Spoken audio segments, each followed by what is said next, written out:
Hello everyone, and welcome to The Darkest Hour. I'm your host, Amanda Jane. Dreams, or nightmares rather, have a way of feeling so real sometimes. It's the kind of real that almost entirely consumes you. Sometimes it takes something extra unusual or terrifying to happen for us to snap out of it. And then it's over, right? Usually. But what if your dreams were premonitions, messages meant for you to follow? Would you act on them? Doing so could save your life. Well, we've got a lot to cover tonight. So, let's get started, shall we?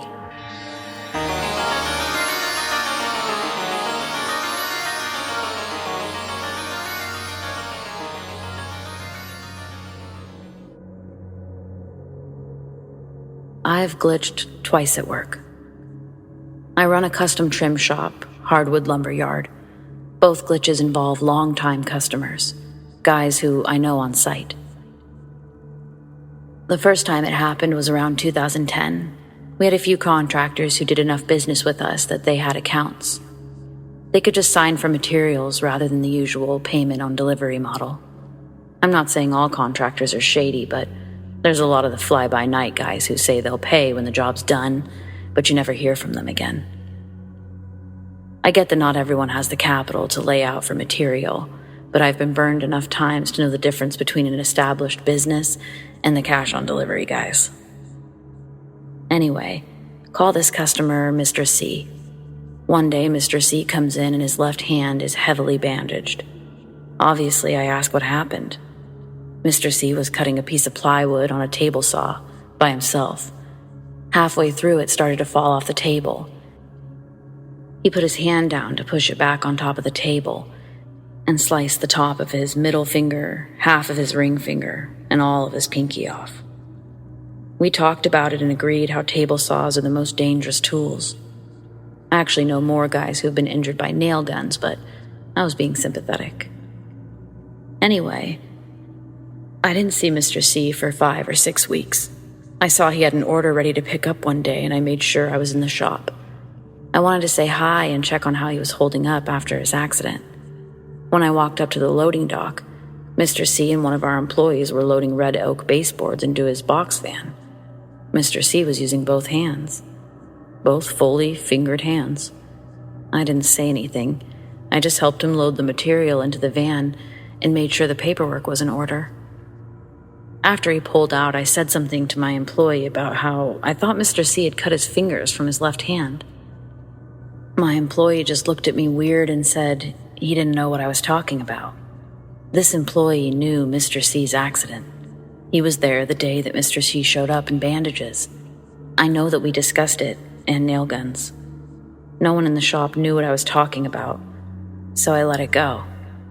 Mr. C officially retired a few years ago, with all of his fingers. My second glitch actually had a witness. July 2018. I was eating lunch in the break room with one of our older employees. We weren't talking, just eating our microwave leftovers, staring at our phones. He grunts and says, "Mr. K died." I was taken aback and he showed me the obituary.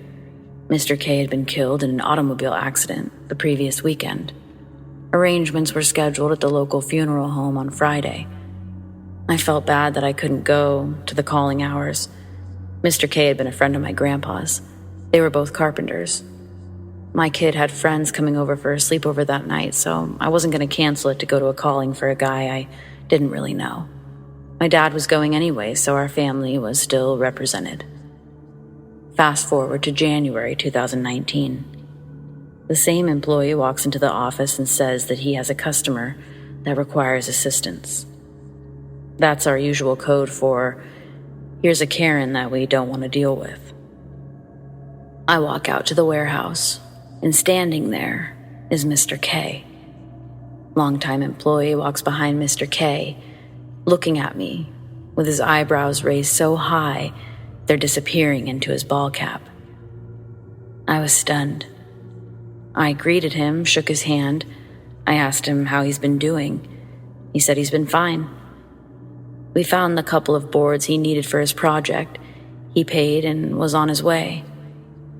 As he was pulling out, my employee said, "I swear, I thought he was dead."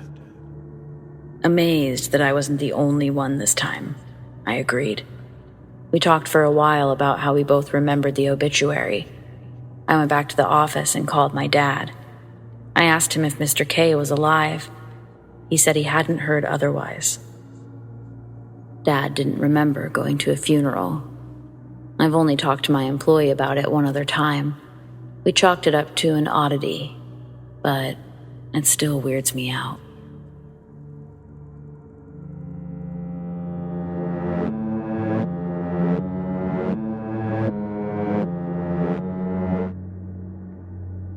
When I was 9 years old, I was playing hide and seek with two of my cousins.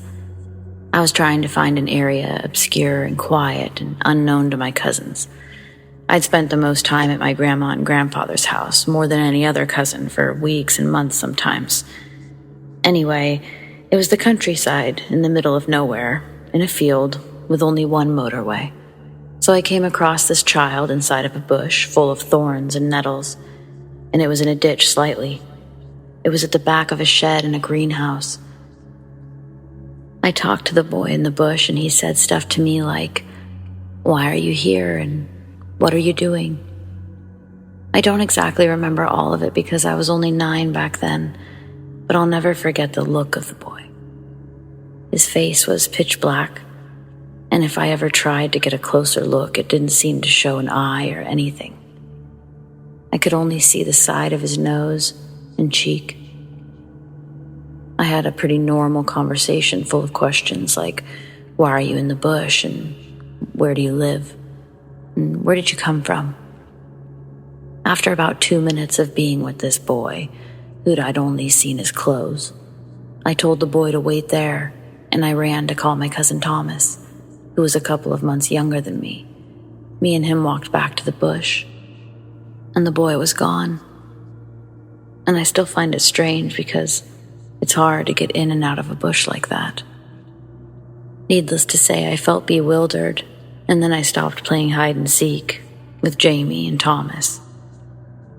And then I had a talk with them about what I had just seen 5 minutes ago, about the boy in the bush.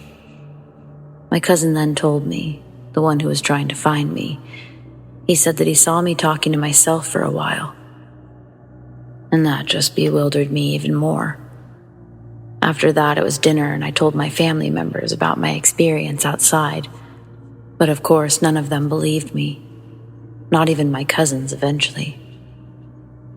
I never saw the boy again. I don't think I ever will. In my teen years, I used to walk around the cornfields in the pitch black darkness, 2, 3 a.m., listening to music. But even then, I never saw him again. I'll always remember this event, and I don't believe in the word coincidence, so I believe everything explainable, including unexplainable or random, happens for a reason. It was so real to me. All of it. 100%.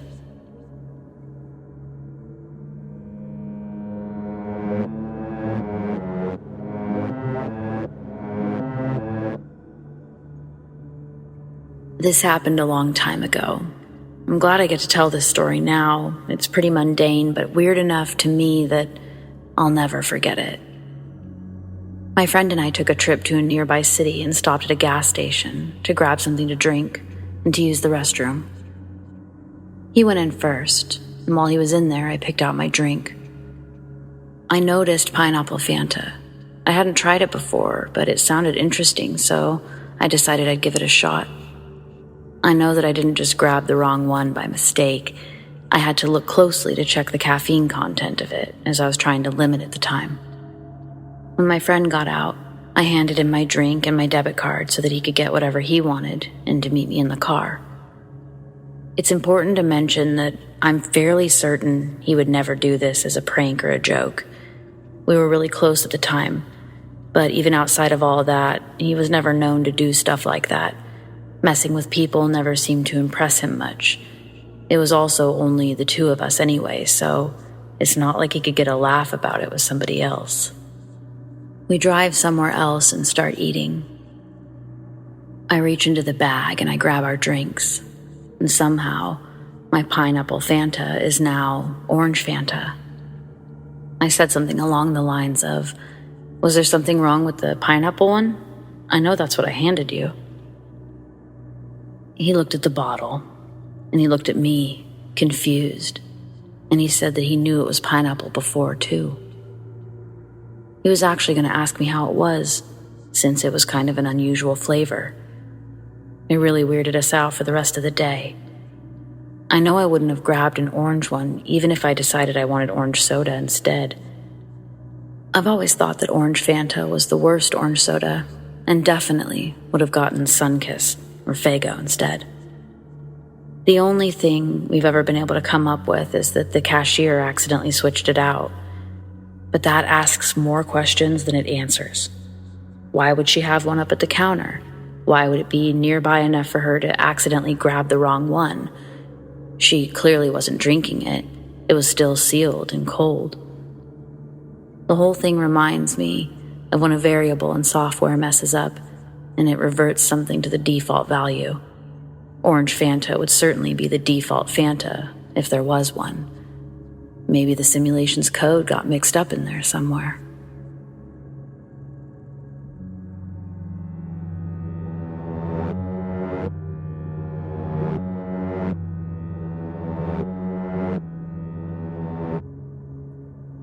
So 4 years ago, I got hired to do night shifts as a security guy. It was a very old building, dating back to 1917, but in fairly good, renovated condition, except for some parts. I worked there for 2 years. Part of the job is leaving the front desk and walking 2 big closing rounds to check for any dangers like open windows, potential fire hazards, electronics that are still on at the selling desks, in the magazine rooms backstage, etc.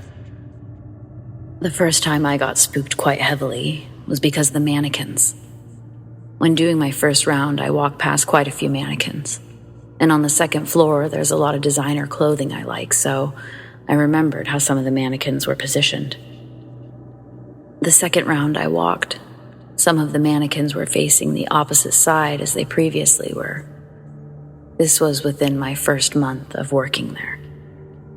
About 3 months later, while checking the stock rooms, the radio was still turned on at the third floor. While walking towards it and checking the clothing hanging there, I saw a vague, pale face with black, long hair staring at me from between some of the clothing hanging there. I full out sprinted towards the doors and was scared shitless.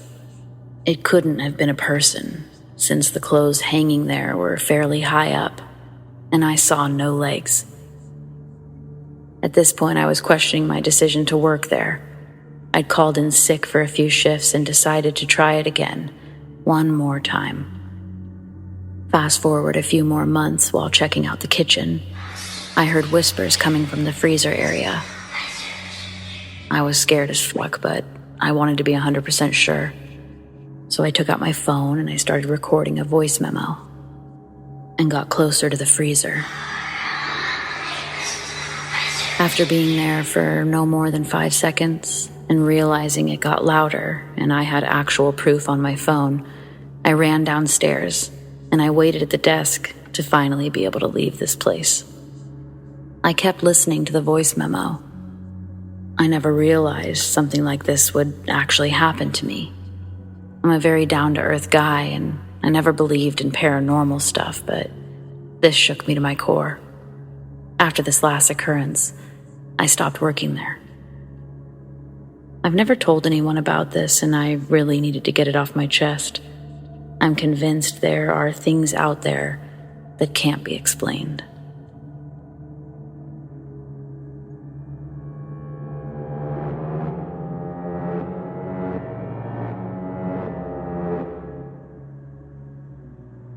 Not exactly a ghost story, maybe a little. Either way, scariest thing I've seen, personally. It was back in the 1980s, late 1980s, in this real small town in San Joaquin Valley where I grew up. There used to be this old mill. It was run down, I think a paper mill. It was huge, hazardous, and rampant with shit it shouldn't be. I was relatively young and I only got to go inside twice. The second time, that's the one we're going to talk about.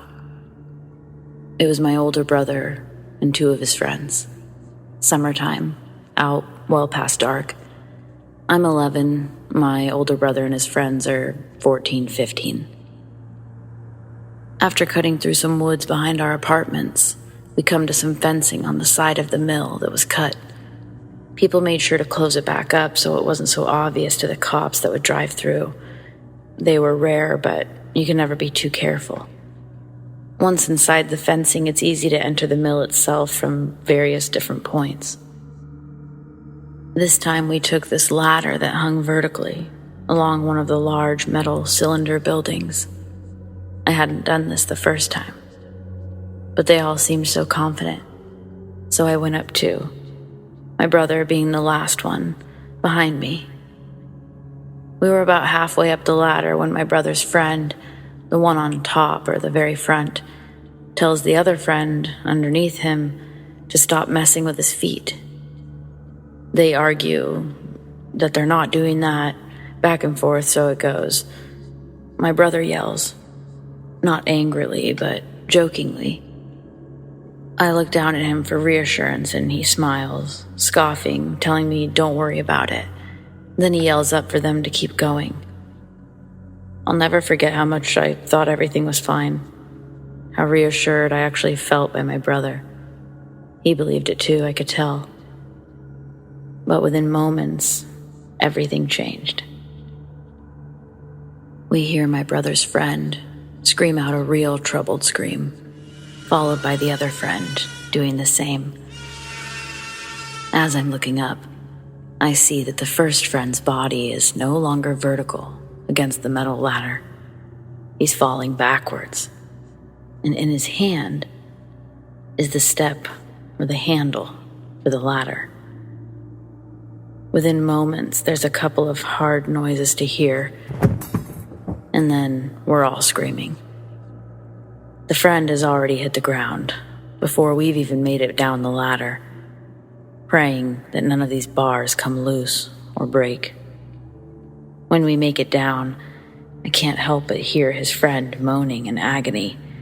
I look over, and with help from the various distant streetlights, I can see that there's a piece of large metal sticking out of his shoulder, and I can see his shin bone. I just stand there in horror. My brother attempts to shield me, but the damage is done. He grabs me and he starts walking me to the fence area.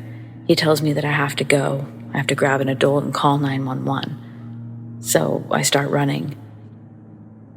When I get to the tree line, I look back and I see the both of them standing over the friend.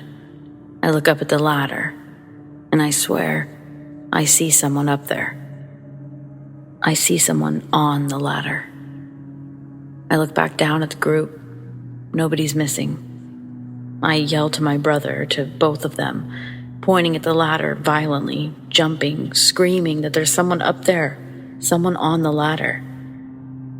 My brother looks. They both do.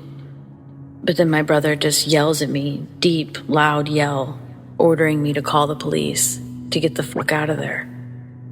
I do it.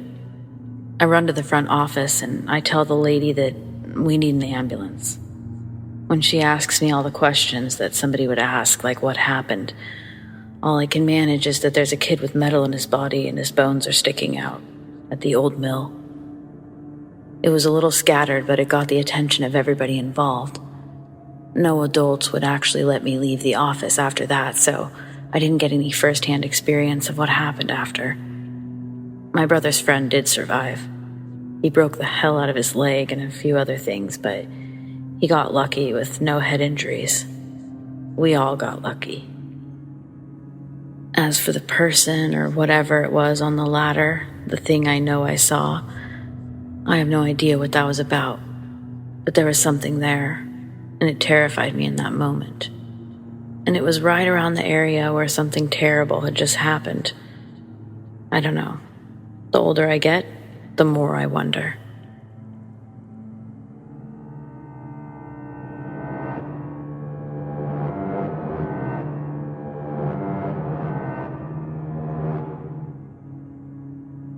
I was house sitting for a coworker when I experienced the strangest thing. My coworker told me that I could help myself to anything while she was away. She said that she would prefer it actually, so she didn't have to throw away perfectly good food when she got back. The first night there, I decided to make tacos. Little for me, little for her little puppers Milo. I took note of the things that she had in her fridge, and I started planning meals for the next 3 days. As for beverages, not a lot of options outside of some wine and milk, which I don't drink either. So I made note to go to the store and grab some almond milk, some juice, in the morning. The next day, after my shift, I headed to the store and I grabbed the goods. I went back to her place, fed the pup, and then I opened the fridge to put the drinks away. When I did, I was shocked to see the exact items I bought were already in the fridge. I looked back at the counter, and there they were, sitting on the counter. I looked back at the fridge, and there they also were. I wanted to document this somehow, but I realized there's just no way to convey the strangeness with a photo or a video. It just looks like groceries. But to be in my body at that moment, to see what I saw, I was shook. I casually asked my coworker if she by chance drinks Pog juice or Silk brand almond milk. Her answer, "No, but there's a 2-liter of Diet Coke in the cupboard if you're thirsty." Not exactly what I was looking for. I guess the worst thing to come out of all of this is I have 2 of the things I love. But what the actual hell happened here?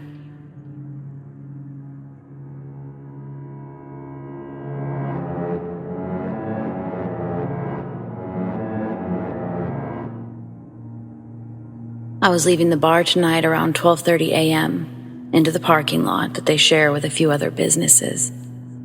I felt that I should grab my pepper spray and keys from my purse for some reason, but it wasn't far from where my friends were standing, and I didn't need the keys to open the car. This might be where it all started. I walked the 15 yards to my car, and again, I don't need the keys to open the door as long as they're on my person. I open the door and look inside, like I've done a million times in this parking lot. And sitting there is a man that I immediately do not recognize. I immediately freeze and ask, "Hello, who the hell are you?" Meanwhile, I take in that he's sitting in my passenger seat, going through my glove box, holding my registration. He says, "Are you..." Name similar to mine. I try to think, how can I get out of there fast? Because my mind goes to the idea that he could pull a weapon at any point. I say, "No, but I'll go get her." And I turn around and run back to the bar to tell my friends and the bartender.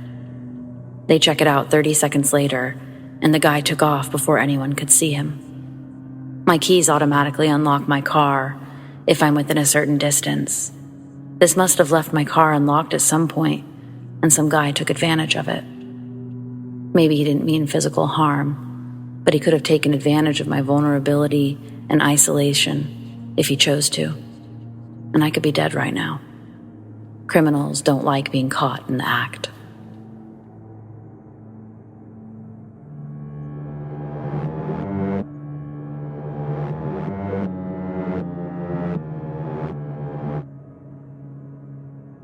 I have 4 cats.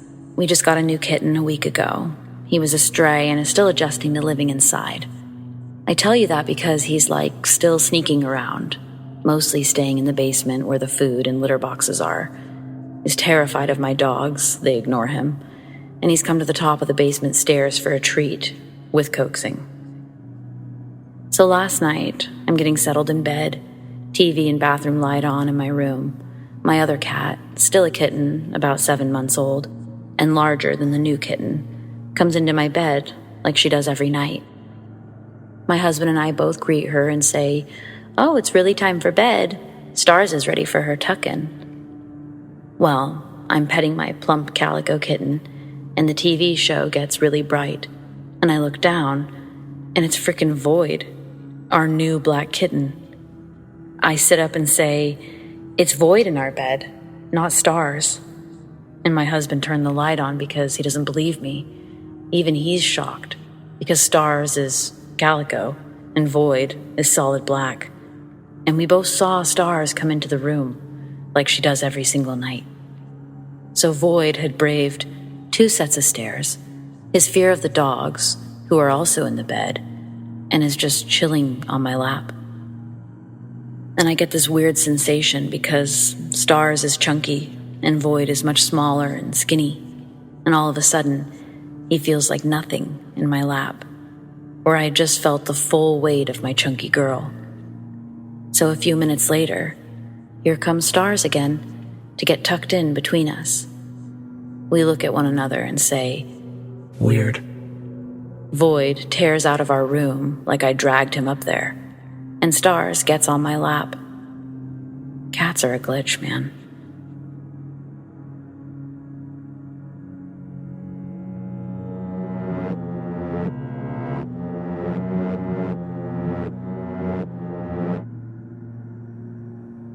I don't know how people feel about haunted objects, like if they believe in it or not, but my story involves something of the like. My grandpa was sort of mean. There's grumpy and then there's mean. Most family members were afraid of him, or at least catered to his mood. He really set the tone of the room, if you catch my drift. Just before he died, I was about 14 at the time, he told me that I was the only one with sense in the family. Not true, but I indulged. He told me never to listen to a thing that my Uncle Eric says because he's a dumbass and a real pansy. Also, that I should make sure my mom gets some friends, that I should be nice to her because she's going to be lonely when my father eventually leaves her. None of this was true, of course. I mean, I guess my dad could still leave my mom, but I really don't see it. Anyway, he tells me that I'll be all right if I just remember those things, that everything will be all right. Then he gives me his pocket watch. I was a bit taken aback by the gesture. He'd never given me so much as a birthday card, and he held this watch every day. Days later, he passed away. For 2 years following his death, these are the things that happened with that watch, or with that watch in the room. The first was the day he died.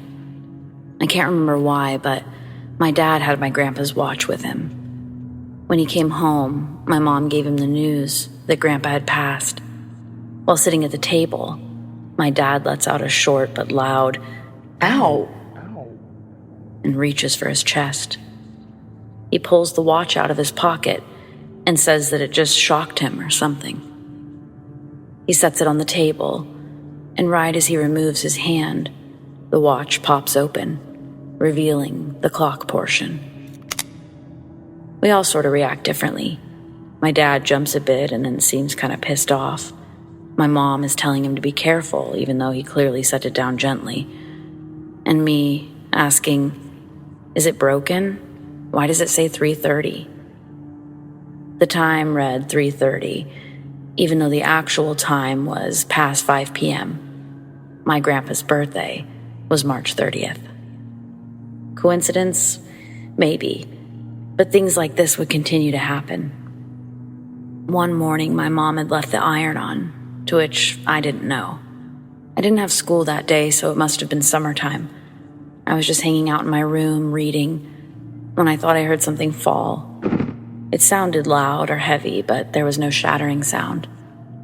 2 seconds later, my cat comes running in my room like a psycho and then back out. I decided that she's knocked something over, as cats always do, especially mine. I decided not to waste the energy of investigating, and instead, I went back to reading my book. Shortly after making my choice, I hear the sound of the pocket watch clicking open. I turn to look over at it, and it's open, swinging slightly. Then the word, "Go," fills my ears. The voice is my grandpa's. I sort of jolt up, and though I know I won't see anything, I'm looking around the room, half expecting to see my grandpa. I considered walking over to the pocket watch, but the only way I can explain what happened next is that I felt willed to walk away, to walk out of my room. And so I did, until I reached the living room, where I saw that the iron was knocked over, laying on the ground, half against the carpet and half against the wood coffee table, with magazines under it. It smells slightly like burning, so I run over and I note that the iron is on, and it's already started to burn its surroundings.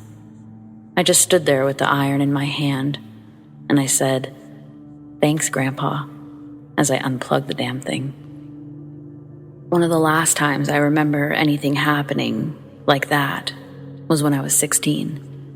My parents were arguing one night, nothing serious, but I could hear them from my room, and I was half listening to what it could be about.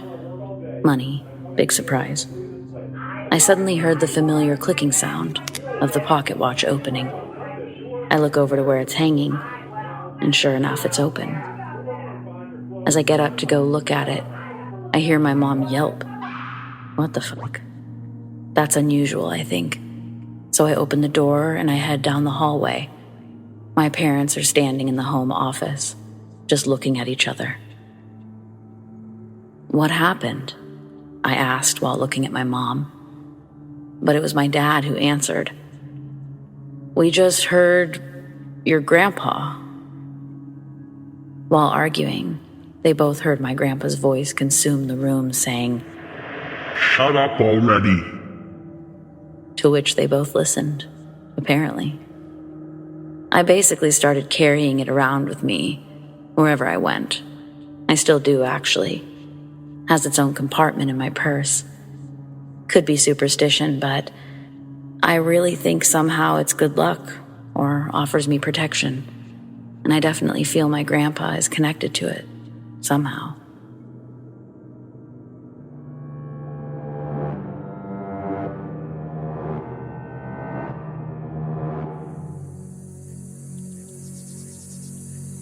What I remember most is how dark it was. That no matter how much I tried to bring in light, I couldn't.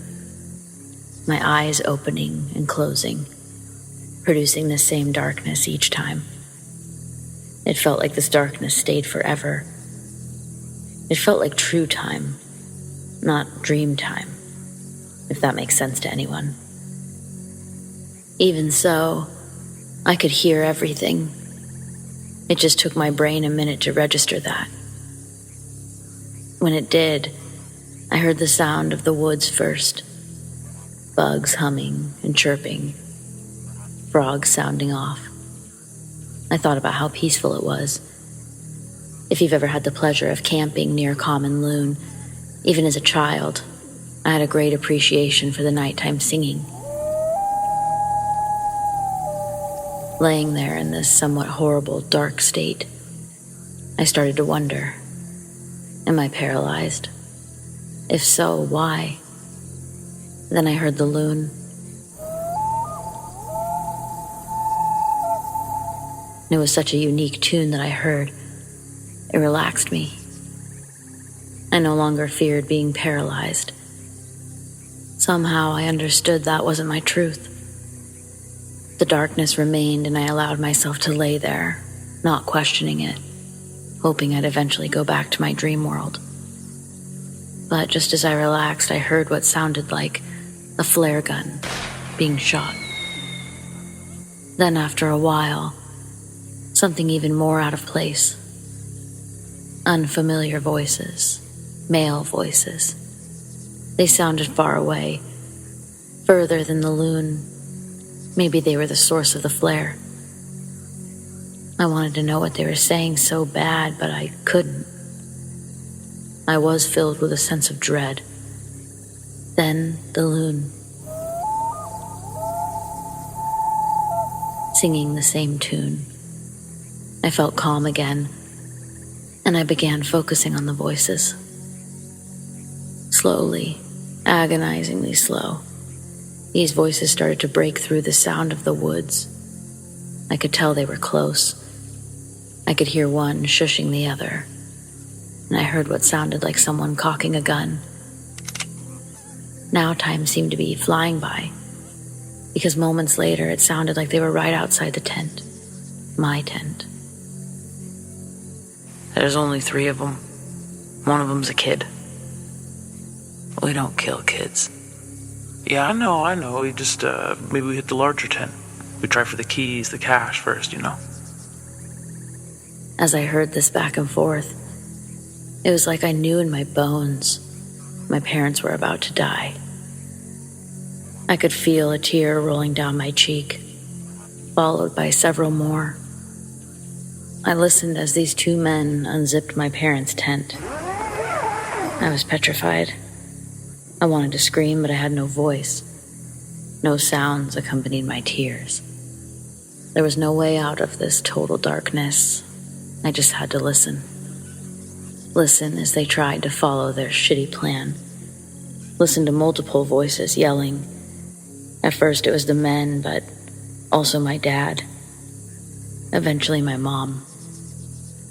I remember I swore that I could even hear my own cries. It was all chaos. Almost immediately followed by even more chaos. Gunfire. Lots of gunfire. And maybe more footsteps coming from outside the tents. I couldn't see anything. I couldn't move. But I just felt like there were more bad guys. Soon, all was quiet. Silent, but only for a moment. Then I heard hurried footsteps approaching my tent. Someone struggling to open my tent when suddenly I threw myself awake, covered in sweat, completely drenched and trying to catch my breath. Without thinking, I quickly unzipped my tent and I ran into my parents' tent. I unzipped it, relieved to see them very much alive. I lay down between the 2 of them, pulling the blanket over my head. I started to feel relaxed, being where I was now, able to move but choosing not to right this moment. I couldn't sleep, but at least I wasn't alone. As I laid there in total darkness, I listened to the sound of the woods. I wanted to find comfort in them like I had before, but instead I was hyper-focused on them, obsessive. The bugs, the frogs, the loon.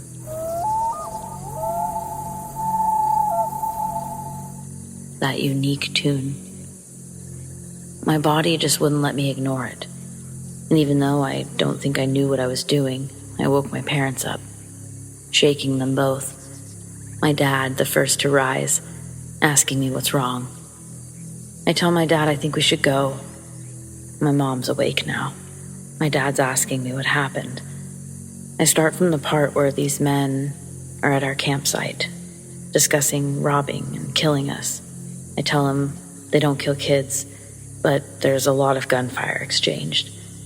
But they really just want the pickup and the trailer, the keys. Nothing is coming out as eloquently as I had just heard it play out. He tells me to catch my breath. He thinks about what I said, and he tells me it was a terrible nightmare, that we just need to get some rest. Exactly what a lot of parents would do, honestly. Seems cliche, but what would you do? I sit there and I listen to the noises outside. I know I've heard them all before. Nature always has a way of feeling familiar, but these sounds were actually familiar, like deja vu.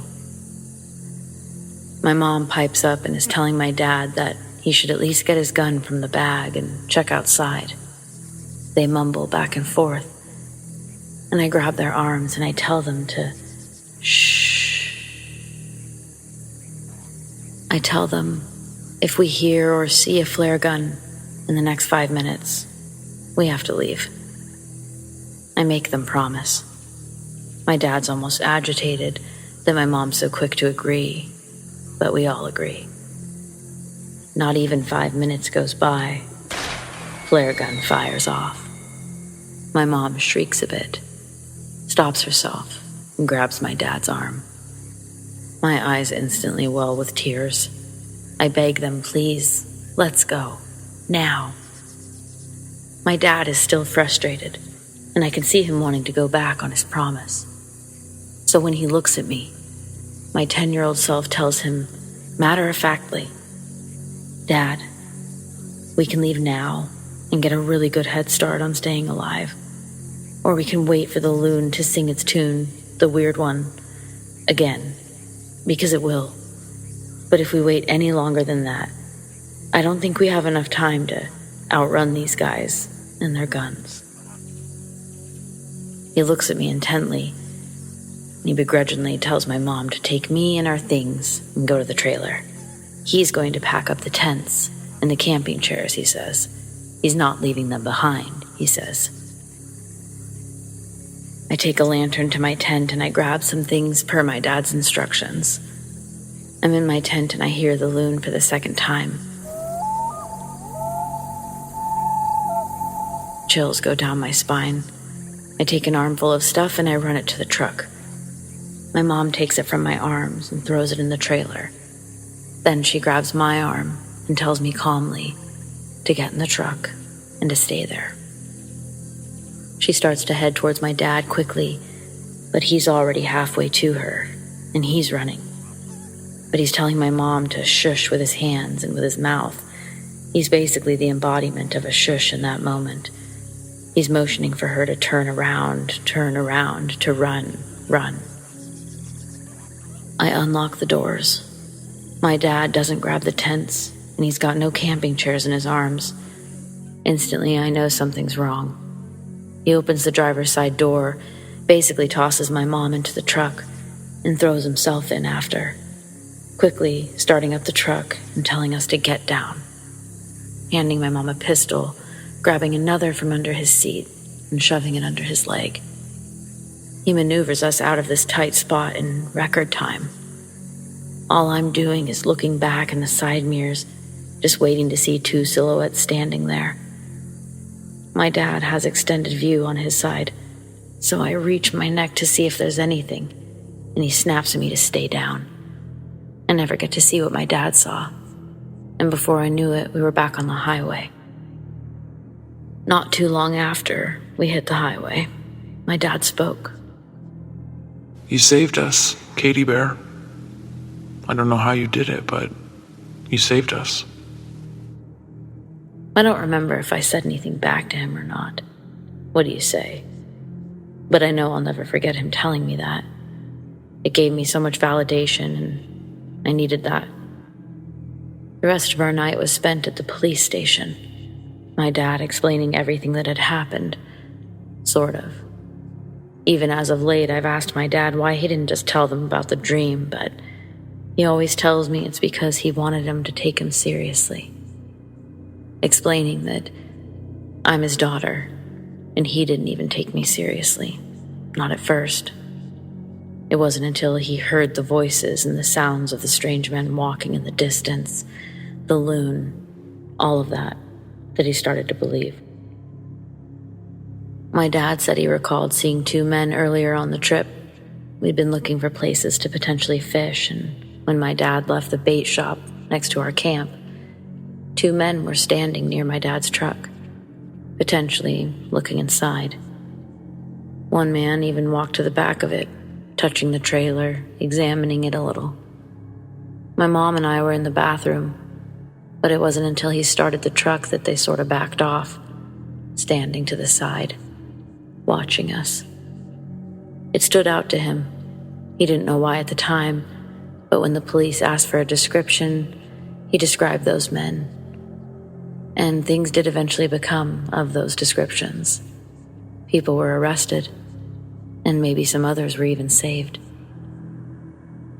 Another detail I learned after leaving the station was that my dad had seen the men's silhouette in the trees in the marsh just beyond our site, and they took pause, almost like they could see him too. That's when my dad saw the men reaching, either to the side or behind. He knew they had weapons because they were part of their silhouette. That's when he ran, and once we were elevated enough above the campsite, for just a moment, he could see that it wasn't just two men. There were others, spread out around the site. So getting the police involved wasn't just about us. It was about the various other people that may have been camping out that way. So he couldn't waltz in there and say his daughter just saved his life with a premonition. He needed them to believe him. And I get that. I mean, outside of my own parents, I'm not sure that anyone I've told actually believes me, or if they just don't want to hurt my feelings. Doesn't matter to me none, though. Just by standing here today, 18 years later, with both my parents, that's enough satisfaction for me in this life and the next.